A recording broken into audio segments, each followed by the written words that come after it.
Hi friends, welcome to Pendems kitchen. ఈరోజు వీడియోలో ఒక హై ప్రోటీన్ దోశ రెసిపీని చూపించబోతున్నాను. ఇక్కడ నేను చూపించబోయే కొలతలతో పప్పులన్నీ వేసుకొని దోశను వేసుకున్నారంటే టేస్ట్ చాలా చాలా బాగుంటుంది. అంతేకాకుండా మన ఆరోగ్యానికి కూడా చాలా మంచిదన్నమాట. ఇలా పప్పులన్నీ కలిపేసి దోశ వేసుకొని తినడం వల్ల మనకి హై ప్రోటీన్ లభిస్తుంది అన్నమాట. సో ఇక ఏ మాత్రం ఆలస్యం చేయకుండా ఈ హెల్తీ అండ్ టేస్టీ దోశ రెసిపీని ఎలా ప్రిపేర్ చేసుకోవాలో ఈ వీడియోలోకి వెళ్ళి చూసేయండి. ఈ దోశల పిండిని ప్రిపేర్ చేసుకోవడం కోసం ఇలా ఒక ప్లేటును కానీ లేదంటే పెద్ద గిన్నెను కానీ తీసుకొని అందులోకి 1 కప్పు పెసరపప్పుని వేసుకోండి. మీరు ఇక్కడ అన్ని పప్పులు కూడా కొలుచుకోవడానికి ఒకటే గిన్నెను కానీ గ్లాసును కానీ సెట్ చేసుకోండి. అప్పుడే మీకు ఇక్కడ దోశ అనేది నేను చూపించబోయే విధంగా పర్ఫెక్ట్గా వస్తుంది అనమాట. నెక్స్ట్ ఇందులోకి 1/2 కప్పు పచ్చిశనగపప్పుని వేసుకోండి. మీరు ఏ కప్పుతో అయితే పెసరపప్పుని వేసుకున్నారో అదే కప్పుతోటి 1/2 కప్పు పచ్చిశనగపప్పుని వేసుకోవాలి. అలాగే 1/4 కప్పు వరకు మసూర్ దాలుని వేసుకోండి. ఇవి ఎర్ర కందిపప్పు అంటారనమాట. ఒకవేళ మీ దగ్గర ఇలా ఎర్ర కందిపప్పు లేకపోతే నార్మల్గా మీరు ఇంట్లో యూస్ చేసుకునే కందిపప్పును కూడా వేసుకోవచ్చు.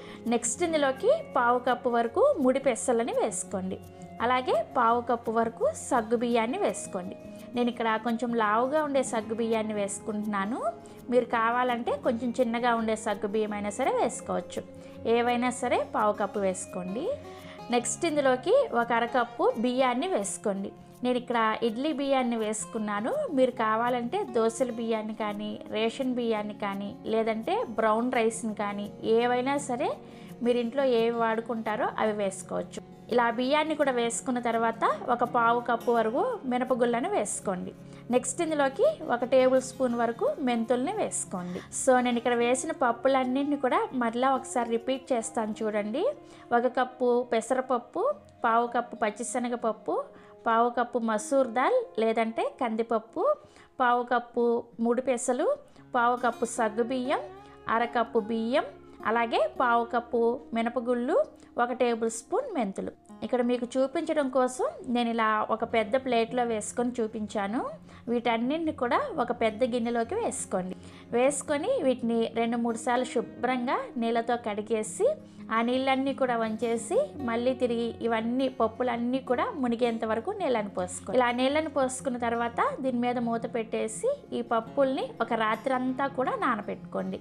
అంటే కనీసం మన ఒక 6 నుంచి 8 గంటల సేపు నానబెట్టుకోవాలి.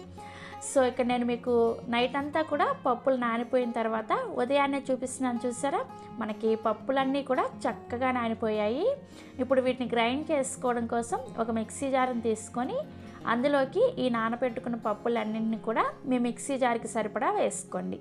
ఇందులోకి ఈ పప్పులన్నింటినీ కూడా గ్రైండ్ చేసుకోవడానికి అవసరమైన నీళ్ళని పోసుకొని ఈ పిండిని మరీ మెత్తగా కాకుండా కొంచెం కోర్సుగా రవ్వలాగా ఉండేటట్లుగా గ్రైండ్ చేసుకోవాలి. అలాగే పిండి కన్సిస్టెన్సీ కూడా మరీ పలుచగా లేకుండా మీడియంగా ఉండేటట్లుగా గ్రైండ్ చేసుకోండి. ఇక నేను మీకు గ్రైండ్ చేసిన తర్వాత చూపిస్తున్నాను చూసారా, ఇలా కొంచెం బరకగా అలాగే పిండి కూడా కొంచెం థిక్గా ఉండేటట్లుగా గ్రైండ్ చేసుకోవాలి. సో ఇలా గ్రైండ్ చేసుకున్న పిండిని ఒక గిన్నెలోకి వేసుకోండి. సేమ్ ఇదే విధంగా మిగిలిన పప్పులన్నింటినీ కూడా గ్రైండ్ చేసుకొని ఇదే గిన్నెలోకి వేసుకోండి. సో ఇలా మొత్తం అంతా కూడా పిండిని గ్రైండ్ చేసుకున్న తర్వాత ఇప్పుడు ఇందులోకి మీ రుచికి సరిపడా ఉప్పుని వేసుకోండి. ఉప్పును కూడా వేసుకొని ఈ ఉప్పు పిండిలో కలిసేటట్లుగా చక్కగా కలిపేసుకోవాలి. సో కలుపుకున్న తర్వాత ఇక నేను మీకు పిండి కన్సిస్టెన్సీ చూపిస్తున్నాను చూసారా, మనకి ఈ విధంగా ఉండాలన్నమాట. అంటే పిండి అనేది మరీ గరిటె జారుగా లేకుండా అలాగని మరీ గట్టిగా లేకుండా ఇలా మీడియంగా ఉండేటట్లుగా ప్రిపేర్ చేసుకోండి. సో మనకి దోశల పిండి రెడీ అయిపోయింది. ఇప్పుడు దోశను వేసుకోవడం కోసం స్టవ్ ఆన్ చేసి దోశల పెనాన్ని పెట్టుకొని పెనాన్ని మీడియంగా వేడి చేసుకోవాలి. సో పెనం మీడియంగా వేడైన తర్వాత ఇలా కొద్దిగా నీళ్ళని చిలకరించుకొని టిష్యూ పేపర్తో కానీ లేదంటే కాటన్ క్లాత్తో కానీ క్లీన్ చేసేయండి. ఇలా క్లీన్ చేశారంటే మీకు దోశ అనేది పెనానికి చక్కగా స్టిక్ అయిపోయి క్రిస్పీగా వస్తుంది అన్నమాట. సో ఇలా క్లీన్ చేసిన తర్వాత మంటని లో ఫ్లేమ్లోకి పెట్టుకొని మనం ప్రిపేర్ చేసుకున్న పిండిని ఇలా ఒక గరిటె వరకు వేసుకొని మీకు ఎంత పలుచగా వీలైతే అంత పలుచగా దోశను వేసుకోండి. మీకు ఈ దోశ ఎంత పలుచగా కావాలంటే అంత పలుచగా చక్కగా స్ప్రెడ్ అయిపోతుంది అనమాట. సో ఇలా దోశను వేసిన వెంటనే మంటని మీడియం ఫ్లేమ్లోకి పెట్టుకొని దోశ పైన తడంతా కూడా ఆరిపోయేంత వరకు ఉడికించుకోవాలి. సో దోశ పైన తడంతా కూడా ఆరిపోయిన తర్వాత ఇప్పుడు దీని మీద 1 టీ స్పూన్ వరకు నూనెని కానీ లేదంటే నెయ్యిని కానీ వేసుకొని ఈ నూనెని కానీ లేదంటే నెయ్యిని కానీ దోశ అంతా కూడా ఇలా ఈవెన్గా స్ప్రెడ్ చేసుకోవాలి. నేనైతే ఇక్కడ నెయ్యిని వేసుకున్నాను. ఇలా నెయ్యిని వేసుకున్న తర్వాత ఈ నెయ్యిని దోశ అంతా కూడా ఇలా ఈవెన్గా అప్లై చేసుకోండి. ఇలా చేసుకున్నారంటే మీకు దోశ అంతా కూడా చక్కగా ఈవెన్గా ఒకే రకంగా కాలుతుంది అనమాట. సో ఇలా నెయ్యిని అప్లై చేసుకున్న తర్వాత ఈ దోశల పెనాన్ని అటు ఇటు తిప్పుకుంటూ దోశ అంతా కూడా ఈవెన్గా ఒకే విధంగా కాలేటట్లుగా కాల్చుకోండి. సో ఇక్కడ నేను మీకు దోశ అంతా కూడా చక్కగా కాలిన తర్వాత చూపిస్తున్నాను, చూసారా? ఇలా కాల్చుకొని మీరు కావాలంటే ఈ దోశని ఇదే విధంగా తీసేసుకోవచ్చు. లేదు అంటే ఈ దోశని రెండో వైపుకి కూడా తిప్పుకొని రెండో వైపు కూడా కొద్దిసేపు కాల్చుకున్నారంటే టేస్ట్ ఇంకా బాగుంటుంది అనమాట.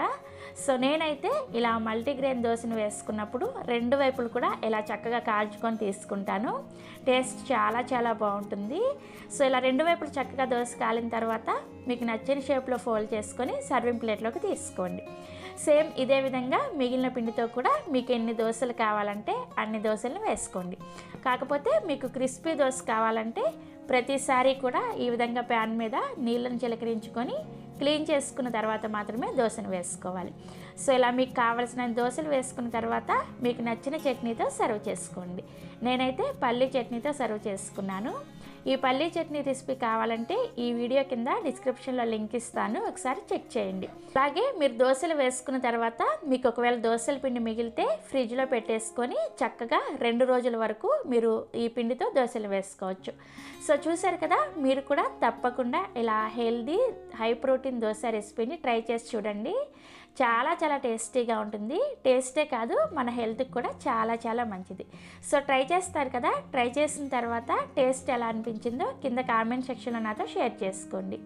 అలాగే ఈ వీడియో మీకు నచ్చితే ఒక లైక్ చేసి మీ ఫ్రెండ్స్కి అండ్ రిలేటివ్స్కి కూడా షేర్ చేయండి. మరిన్ని ఎమ్మీ అండ్ టేస్టీ రెసిపీస్ కోసం పెండెమ్స్ కిచెన్ని సబ్స్క్రైబ్ చేసుకోండి. Thank you.